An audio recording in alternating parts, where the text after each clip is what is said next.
Hey, and welcome back to another episode of the Slow Hustle Interviews. Today I'm with Renee, and she is going to be talking to us about a business that she started a long time ago, which is incredible. I love these kinds of stories. Renee, welcome to the show, and why don't you tell us a bit about yourself? Great, thanks Nick for having me. I'm Renee Duval, and my business is called Experience Makers. It was a brainchild of mine. I remember sitting around my dining room table in my flat in Vredehuk, Cape Town, and I wanted to find an impactful name, and that was back in 1999. Make me feel very old. And there was this book called The Experienced Economy that I read, and it was all about bringing experiences into people's lives and how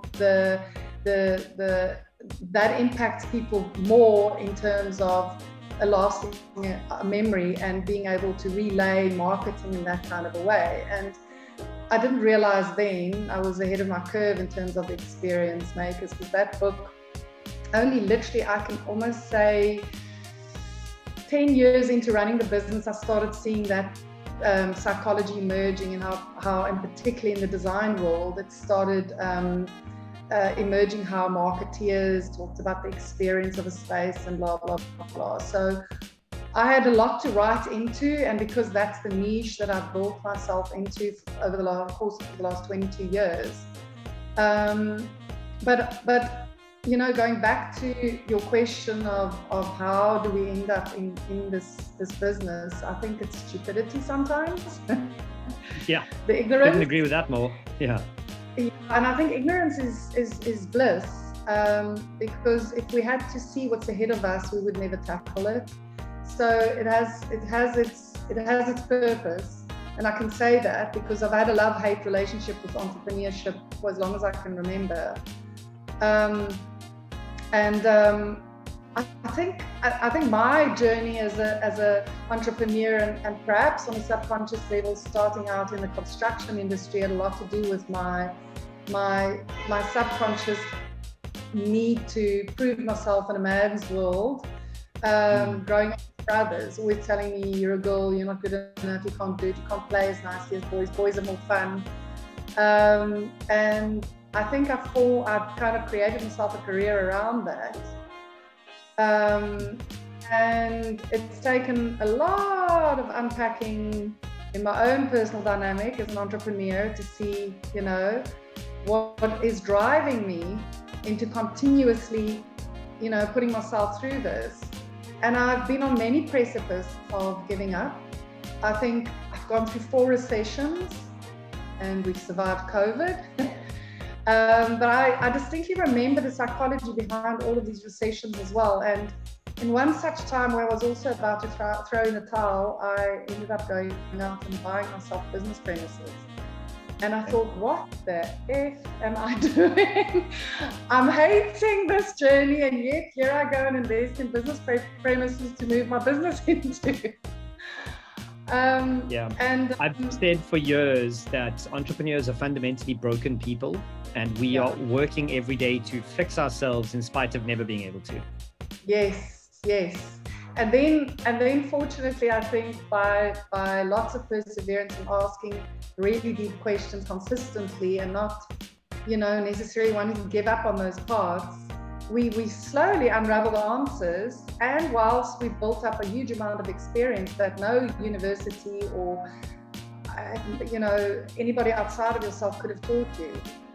But what I do have to say is that my biggest shift happened only literally, I'd say 4 years ago, when I got to that point of like, I really need better answers. And I realized I needed one-on-one mentorship. And this guy found me, and it was probably the most uncomfortable 2 years in the 22 years of lots of hardships, where I had to start unpacking my own psychology in relation to the business systems. And I've had 30 interns and mentored 30 students, interns, and, you know, young trainees through my business. And I am the go-to business when universities want to place their interns with us, because they really get seriously good hands-on industry experience here. It's not about go and make me a cup of tea and, you know, clean up the filing room. But it was during that process that I had to unpack, how does my mind work? And you think people outside of you understand how the inner workings of your high-level thinking goes until you realize you've actually been your own worst enemy. Because I used to shout and scream and swear at people around me for being stupid half the time, when they simply just did not understand how my processes worked. And if I didn't clearly articulate the processes, because it's only when you start communicating with others that you realize how to communicate with yourself. Yeah. It's an interesting observation, just to jump in. It's the Slow Hustle community that I'm building, and most of my watchers, viewers, and listeners, they're just starting out. And what I try and tell them to begin with is your business idea is secondary to your mindset. Your mindset is the most important thing that gets you to build a sustainable business. And that's exactly what you're saying, is 18 years in, you were still working on your mindset. Yes, exactly. And if it wasn't for my resilience and that subconscious need to prove you to the masculine world. Hey, listen, you can say fuck on this course. Go for it, eh? Like, this is my channel. You can do whatever you want. I think I've abused that word. Yeah, I'm okay with it. And even during lockdown, teaching homeschooling to my 8-year-old.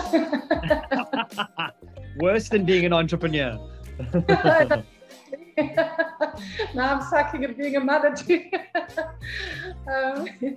Anyways, but yeah, that is exactly it. It's the mindset, and it's the shifts in one's mindset, and it's the articulation of communication. And you think you're communicating so clearly, and then you realize how you really suck at communicating in order to hand over. And also, the other thing about an entrepreneurial journey, we're control freaks. There's this OCD side to being an entrepreneur where you just cannot relinquish control.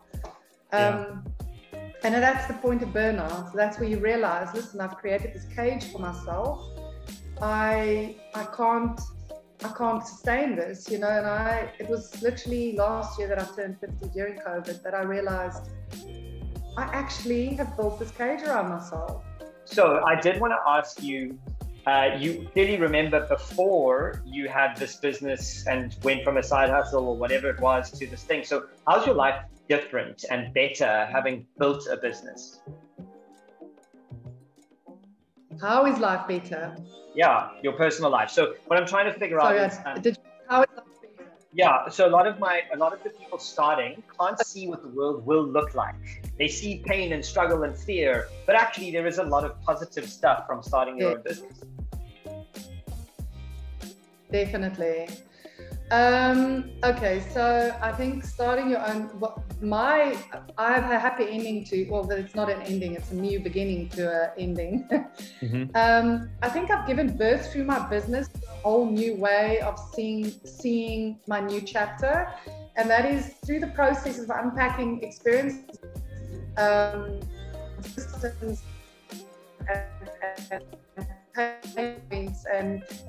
and struggles and trials and tribulations.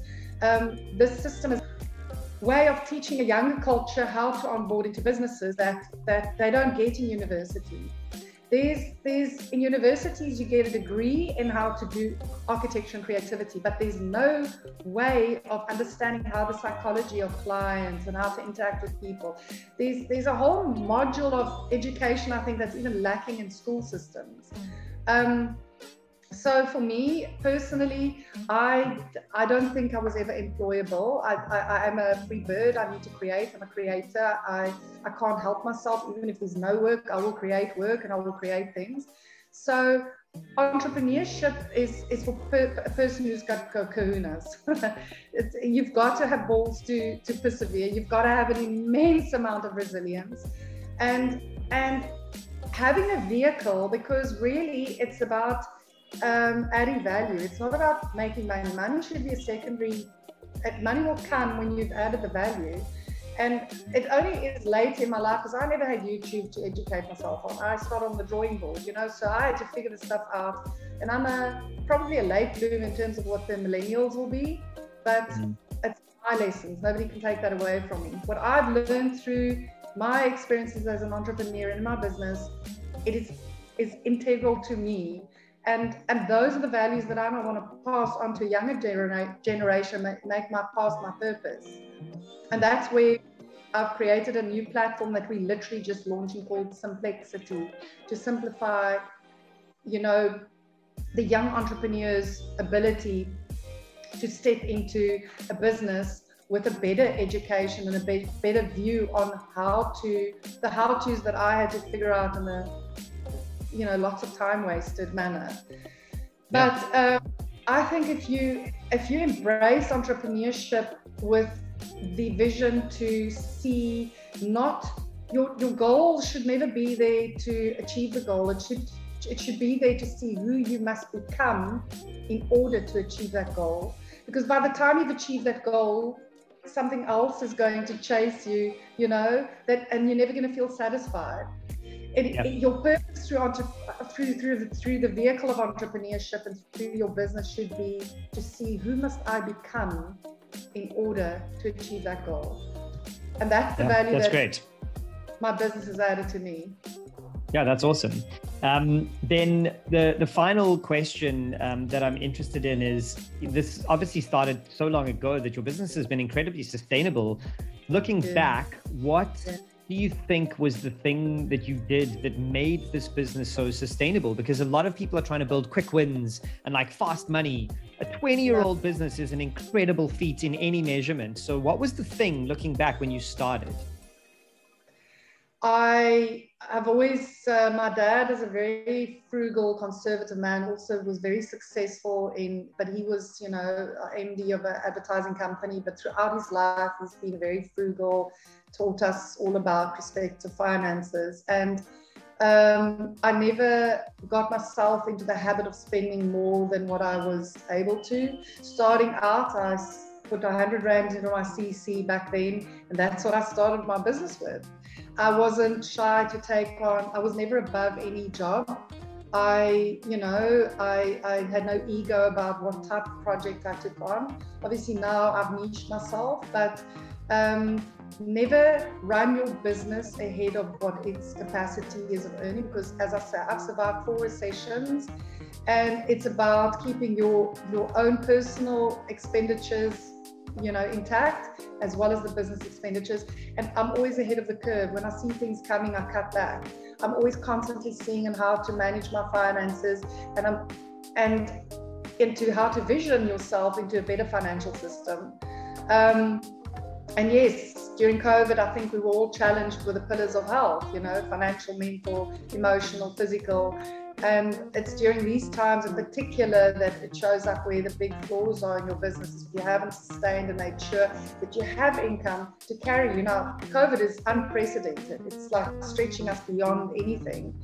But within a business, I think build up your residual funds so that when you do hit a hard point, that you've got capital that can carry you, and always have a plan B and a plan C. Yeah. I mean, it's such obvious and simple advice, but it's insane how many businesses and people do not understand spend less than you earn. That's it. Like, that is the key to financial freedom. It could not be simpler than that. Absolutely. And then if you have to take a back seat in life because life is just not going as your ego wants to be, then take that back seat.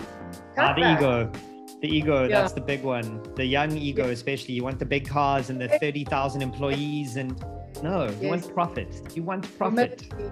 Yes. Yeah. Humility is a long way. And I've seen very wealthy people driving the most clapped out cars. Yep. There's nothing to prove, nothing to gain. I drive a beat up secondhand Nissan NP200 because it's cheap as shit. No, I don't care. I have my cars for 10 years plus. Yeah. I don't need to have this whole residual. And I like to, in the earlier years, that was when I just started. I worked to afford my car cash, and that's what I did when I was working in the flea market business. But, you know, I just don't get yourself into debt. Yeah. Don't pay off. And if you have debt, clear it as quickly as possible. Yeah. Spot on. Okay, Renee, in closing, tell people where they can find you, where they can follow you, where they can buy from you. The floor is yours. Great. Okay, so my primary company is called Experience Makers with an X. Experience Makers, www. There's my website. We are launching a platform for young female entrepreneurs in the business of design, where we address all of these pain points that I have literally carved from experience, called Simplexity. But if they want to reach us on Experience Makers, Renee at Experience Makers with Renee, RENEE at experiencemakers.co.za. Awesome. And are you on LinkedIn or Twitter or Instagram, or where can people find you? I've got a massive following. I do lots of very useful content on LinkedIn if people want to reach me there, because I blog and I write articles that will help inform whoever's in the business of design. We're on Twitter, well, not that much on Twitter, I lie. We're on Instagram, we're on Facebook. We've got a huge following on Facebook. If you want to sign up to our personal newsletters, then reach out to me personally. Awesome. Thank you so much for your time. It was brief, but the advice and insights was so valuable. And I really hope the Simplexity project works out. Yes. Awesome. It sounds amazing. Balls to the wall on that. Yes. Awesome. Well, thank you, Renee. I hugely appreciate it. Thank you so much for the opportunity.